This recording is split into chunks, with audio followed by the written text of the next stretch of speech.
예수님께서 마태복음 5장 28절에 보면 화 있을진저 외식하는 서기관들과 바리새인들이요 너희가 겉은 아름다우나 속에는 썩어져가는 시체들처럼 냄새가 가득하다.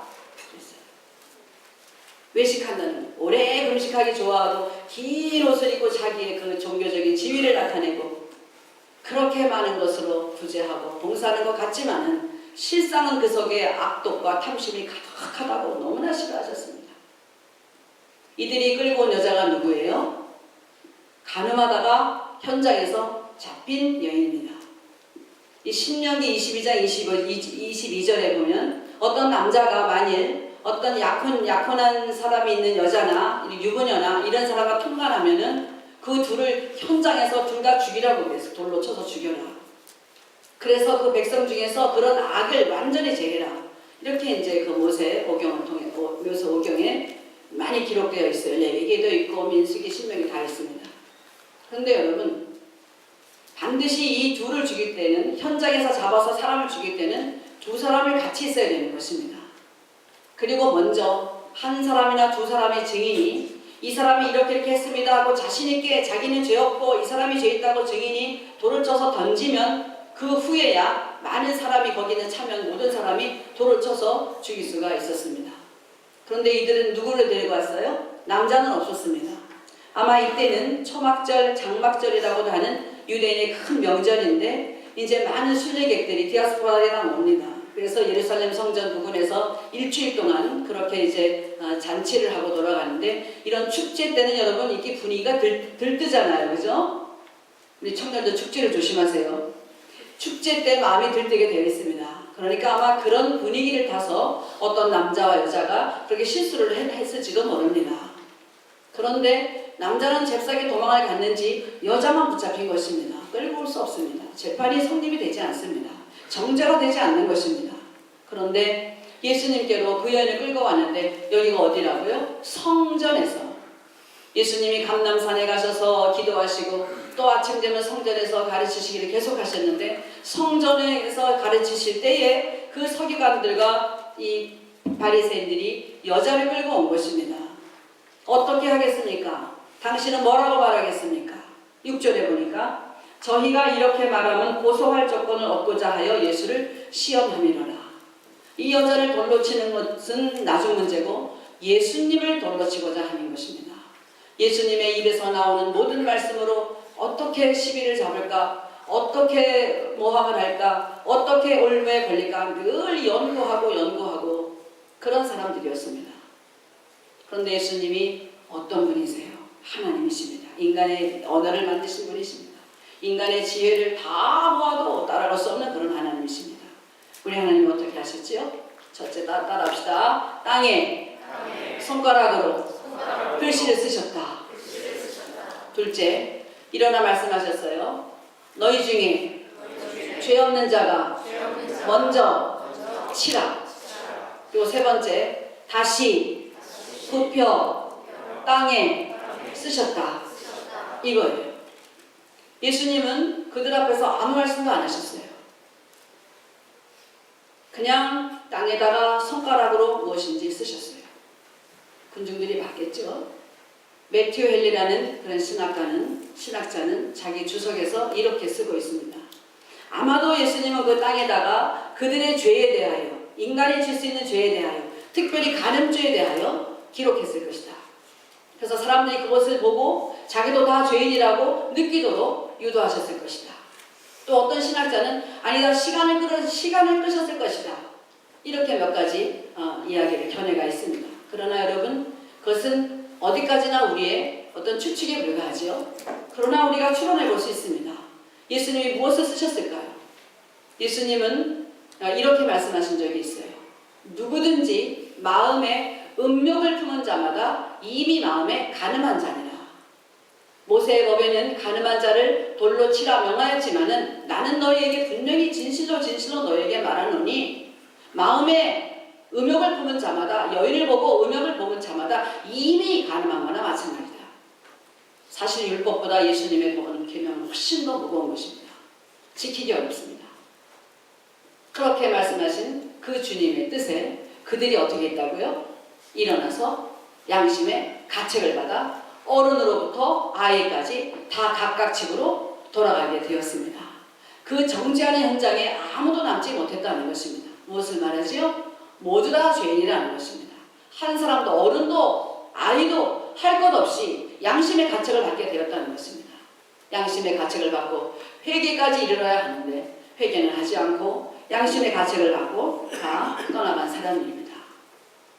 주의 성전에서 있어서는 안 되는 서기관들의 바리새인들의 이런 정말 계책에 이 올무에 웅덩이에 어쩌면 스스로 그들은 빠지게 된 것입니다.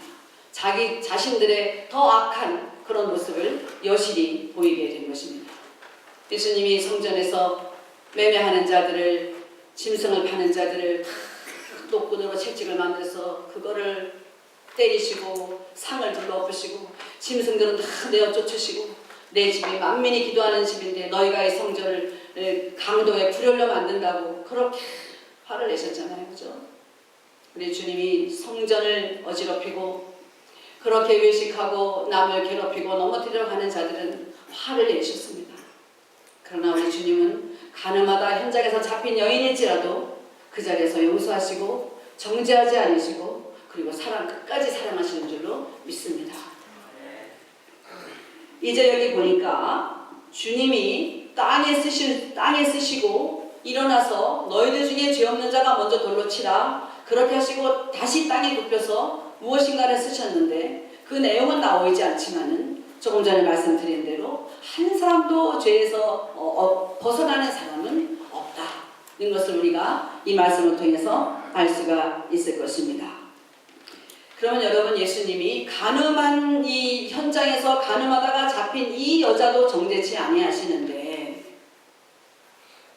모든 사람이 다 정죄하지 못하고 돌아갔을 때 그를 정죄할 수 있는 사람은 사실 예수님 한 분이에요. 그죠? 죄가 없기 때문에. 죄가 없는 자가 죄 있는 자를 정죄하는 거잖아요. 죄가 없으신 예수님마저도 정죄하지 않으셨기 때문에 우리 모두에게는 남을 정죄할 수 없다. 뭐 이제 이런 교훈도 되겠지요. 그러나 오늘은 예수님의 그 사랑과 용서에 초점을 좀 맞추어 보고자 합니다. 여러분 누가복음 15장을 한번 보겠습니다. 누가복음 15장을 보면 몇 가지 비유가 나옵니다. 그래서 두 가지를 한번 소개해 보도록 하겠습니다. 먼저 예수님이 이렇게 말씀하세요. 바리새인과 서기관들이 이 사람이 죄인을 영접하고 음식을 같이 먹는다. 세리와 죄인들이 친구가 되었다. 그러면서 아주 기분 나빠가지고 예수님에게 다 아주 싫어하고 대들죠. 예수님이 그때 이렇게 말씀하셨어요. 양 100마리가 있는 사람이 너희 중에 양 100마리가 있는데 그 양 한 마리가 집을 떠나 길을 잃고 다른 데로 갔다. 그러면 너희가 어떻게 하겠느냐? 99마리를 들에 두고 그리고 그 한 양을 찾으러 다니지 않겠느냐? 산 넘고 물 건너 피를 흘리며 발이 부르트도록 찾아다니지 않겠느냐? 이 말씀을 하시는 것입니다. 그리고 찾았을 때 어깨에 메고 오면서 너무나 좋아가지고 모든 사람을 불러서 이리 와봐 이리 와봐 내가 이렇단 양 찾았어. 잔치하며 벗들을 불러 모아서 잔치하지 않겠느냐? 축하하지 않겠느냐? 이런 이제 말씀을 하면서 이와 같이 죄인 하나가 회개하면 하늘에서 회개할 것 없는 의인 99을 인하여 더 기뻐하신다. 그렇게 말씀하셨습니다. 여러분 주님은 우리를 용서하러 오셨습니다. 용서하셨기 때문에 구원이 있을 수 있는 것입니다. 용서하셨기 때문에 구원이 발생되는 것입니다. 우리의 구원은 어디부터 시작됐나요? 주님의 용서입니다. 어떻게 용서하셨어요? 사랑하시기 때문에 한 자식도 잃어버리지 않기를 그토록 소망하시는 그 하나님 아버지 앞에 순종하고 내려오신 것입니다. 그런데 여러분 여기서는 이 주인이 찾으러 가요. 그죠? 이 목자가 99마리를 들에 두고 이스라엘의 그 양치기들의 그 문화는 이렇다고 합니다. 이렇게 양 떼를 한 목자가 데리고 이렇게 이제 양을 치러 다니잖아요. 풀을 뜯으러 다니는데 여기도 한 무리 저기도 한 무리 A, B, C, D 그룹이 다 있답니다. 그래서 각자 낮에는 이제 그들에게 각자 물을 먹이고 풀을 뜯기우다가 저녁이 되면 양들을 이렇게 모아서 자게 해야 되잖아요. 쉬게 해야 되는데 그때는 공동으로 큰 이렇게 울타리가 있답니다. 이제 양이 들어간 우리가 그래서 그 양 우리에 A, B, C, D 모든 이제 양들이 다 들어가는 것입니다. 그러면 들어가서 아무래도 섞일 수가 있겠죠, 그죠? 그런데 양들은 자기 목자의 음성을 기가 막히게 알아듣는다는 거예요. 그래서 한꺼번에 다 들어갔어도 이제 밤사이 일이 때나 늑대나 이런 것들을 이제 목자들이 지키겠지요. 그리고 그 다음날 불러내릴 때는 이 주인의 소리를 기가 막히게 알아듣고 휘파람을 불든지 그러면 그 소리를 듣고 다 질서정연하게 각각 자기의 그 목자에게 나눠서는 그룹으로 그렇게 된다고 합니다.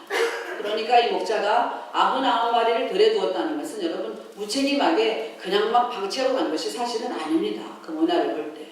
같이 공동으로 같이 잠을 자게 하는 그곳에서 양들을 이제 몰아놓고 이제 옆에 양치기한테 뭐 부탁할 수 있겠죠. 그죠? 그리고 안전하게 한 후에 양들은 쉬지만은 이 목자는 쉬지 못하고 쉬는 시간에도 쉬지 못하고 또 한 마리 양을 찾으러 가는 것입니다. 왜 찾으러 갔어요? 양은 길을 잃었습니다.